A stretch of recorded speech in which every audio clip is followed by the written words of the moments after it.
एक गांव में एक गरीब आदमी रहता था। उसके घर में उसकी पत्नी और उसकी एक बेटी और एक छोटा बेटा था। उसकी पत्नी दूसरों के घर में काम करके अपने परिवार का खर्च चलाती थी। उसका पति रामू दिन भर नशे में डूबा रहता था और दूसरों के साथ अपना समय बर्बाद किया करता था।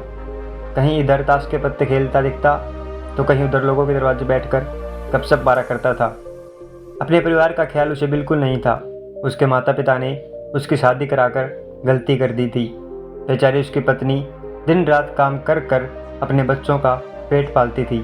यदि उसकी पत्नी एक भी दिन काम पर न जाए तो उसके बच्चे भूखे रह जाते थे।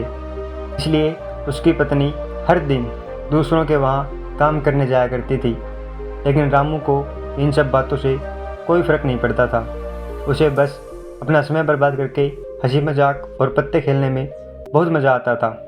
शाम को शराब पीकर घर आकर ज़ोर ज़ोर से अपनी पत्नी को चिल्लाता था। कई बार उसने अपनी पत्नी को मारा भी, लेकिन अब उसकी पत्नी करे भी तो क्या, वह तो अपने बच्चों को छोड़कर नहीं जा सकती थी। रामू को जो कोई भी समझाता था कि रामू कुछ काम धंधा कर पैसे कमाया करो, अपने परिवार का खर्च तो उठाओ, 2 बच्चे हैं, तुम्हारी पत्नी है, उनकी देखभाल करो, ऐसे अपना समय क्यों बर्बाद करते हो।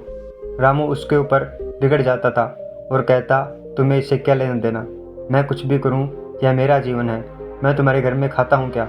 इसके कारण कोई भी गांव का सदस्य उससे इस बारे में बात ही नहीं करता था। वह सुबह खाकर निकल जाता था और रात में शराब पीकर आता और अपनी बीवी के ऊपर गुस्सा उतारता था। ऐसा ही कुछ दिनों तक चलता रहा। कुछ दिनों बाद संसार में एक ऐसी बीमारी ने जन्म लिया जो मानव जाति के लिए अत्यधिक खतरनाक थी। चारों तरफ उस बीमारी का कहर था। आप सब जानते होंगे, मैं कोरोना वायरस की बात कर रहा हूँ। जब सरकार द्वारा लॉकडाउन लगा दिया गया था तब चारों तरफ लोगों को एक दूसरे के वहाँ आना जाना बंद हो गया था। सारे कार्य, सारी फैक्ट्रियाँ, सारी गाड़ियाँ इत्यादि बंद हो गए थे। अब रामू का परिवार भूखा मरने लगा था क्योंकि उसकी पत्नी जो रोज़ कमाने जाती थी वह किसी के घर इसी कारण नहीं जा पाती थी कि कहीं इस बीमारी की वजह मैं न हो जाऊं। लोग उसे अब काम पर बुलाना बंद कर दिए थे। उसके परिवार में अनाज का एक दाना भी नहीं था, ना ही उसके घर में कुछ पैसे थे। अब वह क्या करता। उसका छोटा बेटा भी बीमार पड़ गया। बच्चे की तबीयत ज़्यादा खराब हो गई। तब रामू को समझ आया कि अपने परिवार का ध्यान देना चाहिए। उसने बच्चे को अस्पताल ले जाने का सोचा, परंतु उसके पास पैसे नहीं थे। वह गांव वालों से पैसे उधार मांगने गया। गांव वालों ने कहा, पहले कहने पर तो हम लोगों को ही जली कटी सुना देते थे, अब इस लॉकडाउन में हमारे पास कहाँ से पैसा आए जो मैं तुम्हें दूँ। यही कहकर सब लौटा देते थे। रामू बहुत परेशान था। अब करे भी तो क्या करे, वह चाहकर भी कुछ नहीं कर सकता था। पूरा दिन बीत गया। समय पर इलाज न मिलने के कारण उसके बेटे की तबीयत और भी ज़्यादा खराब होती चली गई। तभी किसी तरह उसकी पत्नी जहाँ काम करती थी वहाँ से कुछ पैसे जुटा कर लाई और अब रामू अपने बच्चे को लेकर गांव के बाहर एक अस्पताल में पहुंचा। रामू दौड़ता हुआ डॉक्टर के पास गया। उसने कहा, डॉक्टर साहब, मेरे बच्चे को बचा लीजिए। डॉक्टर साहब ने सारे इंस्ट्रूमेंट लगाकर चेक किया, तब तक उसका बेटा मर चुका था। डॉक्टर साहब ने यह बात रामू से बताई। यदि तुम अपने बच्चे को 10-15 घंटे पहले ले आते तो मैं तुम्हारे बच्चे को बचा लेता। मुझे बहुत दुख हो रहा है कि मैं तुम्हारे बच्चे को नहीं बचा सका। यह सुनकर रामू के पैरों के नीचे से ज़मीन खिसक गई।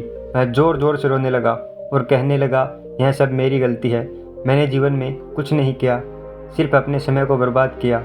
यदि आज मेरे पास पैसे होते तो मैं अपने बेटे को हॉस्पिटल जल्दी ला पाता और मेरा बेटा बच पाता। मैंने अपने जीवन में समय को बहुत बर्बाद किया है, परंतु आज बेटे को खोने के बाद मुझे समय की अहमियत पता चल गई है। इस कहानी से हमें यह सीख मिलती है कि हमें अपने समय को बर्बाद नहीं बल्कि उसका सदुपयोग करना चाहिए, तभी हमें जीवन में सफलता मिल सकती है। इस कहानी में अगर रामू पहले से कोई काम करता होता तो उसके पास पैसे होते और समय पर अपने बेटे का इलाज करा पाता, जिससे उसका बेटा आज जिंदा होता। अगर कहानी अच्छी लगी हो तो अपने दोस्तों के साथ जरूर शेयर करें और हमारे चैनल को सब्सक्राइब करना ना भूलें। सदैव प्रसन्न रहिए।